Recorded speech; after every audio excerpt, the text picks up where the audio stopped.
One last topic that I wanted to bring up. It's probably too big to talk about in depth, but we discussed this briefly before the interview that you were involved at school, something called Prism, which was an LGBT activist club.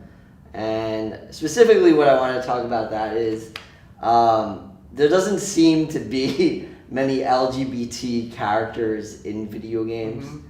I mean, they've only really started to show LGBT characters on TV and movies like in the last 20 years or so. And cartoons, even. Really? I wasn't aware of that. There are some cartoons, actually. I forget the name of one of them.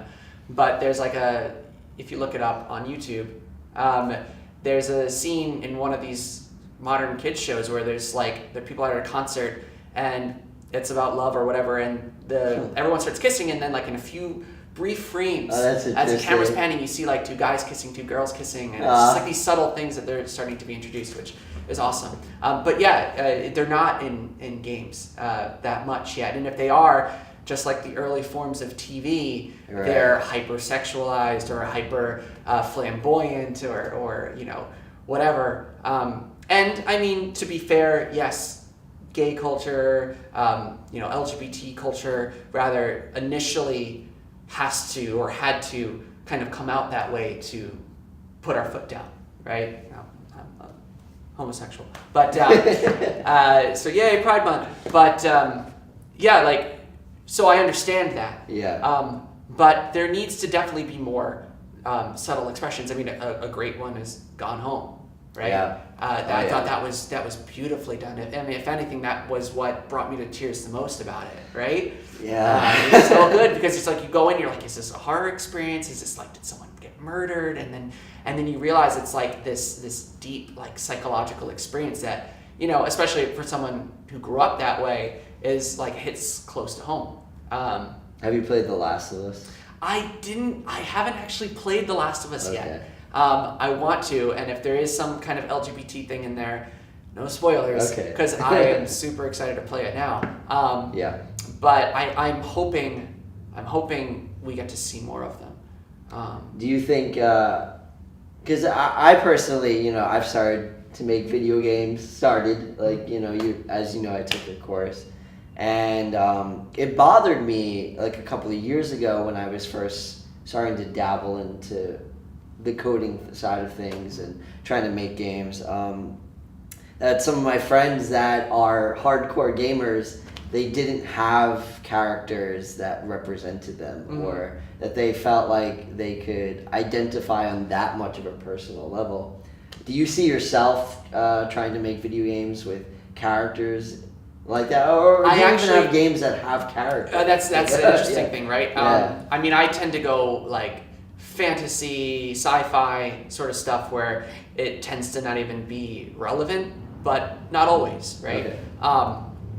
I think there are like two aspects to what I like to design. I like to design like arcadey, fun, multiplayer, local stuff, and then the other side of me likes to design like the deep, like psychological, like pressure and depression and all that stuff, like the stuff that's actually to make a point.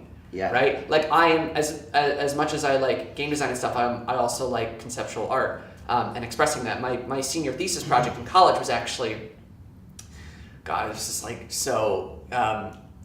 What's it called? Whatever.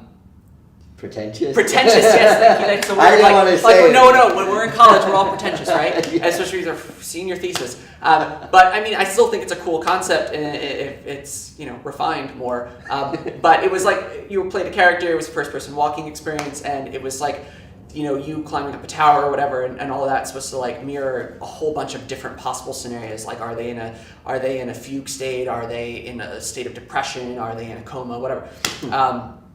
But I wanted to touch on different aspects of that person's personality, that character's personality, and tie into an LGBT theme, and kind of like what they're going through psychologically. So yeah, definitely, or depression, right? Like anyone who's dealt with depression, which is pretty much everyone, especially if you were a teenager, like that's a great topic that I think needs to be covered, and not in like oh, we're gonna make an action shooter, let's cover depression. It's like, no, let's make a weird experience or like something that's interesting, like something on the, you know, empathic level of, emotional level of like Journey. You know, something that's like 2-4 hours where, you know, you come away from it and you're just like, wow.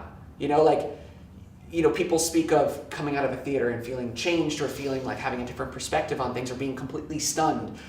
That's the kind of experience I think needs to happen. And not only with, you know, a beautiful cinematic experience like a narrative experience like Journey or a narrative experience like The Last of Us or BioShock or whatever, but like with things that tell a really good message or make us think about issues like even outside of LGBT stuff, you know, like, you know, racial issues or you know, misogyny with, you know, women in games and you know, like the autism spectrum. Like one of our students at here at NIFA created a great game that had to deal with the main protagonist. Protagonist was a character who was dealing with you know, being somewhere on the autism spectrum and dealing with the social interactions as you navigate the world, which is beautiful. And I think more things like that need to be out there. So in terms of where we are in like the AAA and the indie scene,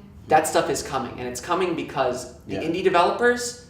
Do you know how many indie developers I know that are some variant of queer? It's remarkable. That's great. And even the ones that are, I mean, think about it, like, you know, people in our generation, they grew up playing video games with characters that are all weird and wonky or whatever. And a lot of those people that I find, like Jose, you know, Savaccio, they're all open to, you know, everything. Like they don't care about my sexuality. They don't care about whether, you know, someone is trans or not, like, or race or what. It doesn't matter at all to them. And that's, I think, why like indie developers now have the opportunity to create these new games. AAA titles have to sell to, you know, whatever vast majority market, and they can't make those changes from within. But indie developers that are growing can, and then eventually will become the majority. And you know, everything's cyclical, and we'll become big companies, we'll break apart, become small indie companies again. Right? But I think now that this is becoming bigger in New York and across the country and world, of course, we have the opportunity and we have the responsibility to make these games. Or these experiences that challenge the way we think and can have more female characters, more racially ambiguous characters, more LGBT, you know, spectrum characters. And are you working on anything like that right now, personally? So I have a gigantic list of ideas as prototypes. I'm not currently working on one yet. Right now, what I'm focusing on is just like mechanics based. Right. What I do want to get though is like mechanics as metaphor for, you know, something like depression or you know, a troubled state of mind. But nothing yet in the works. All right.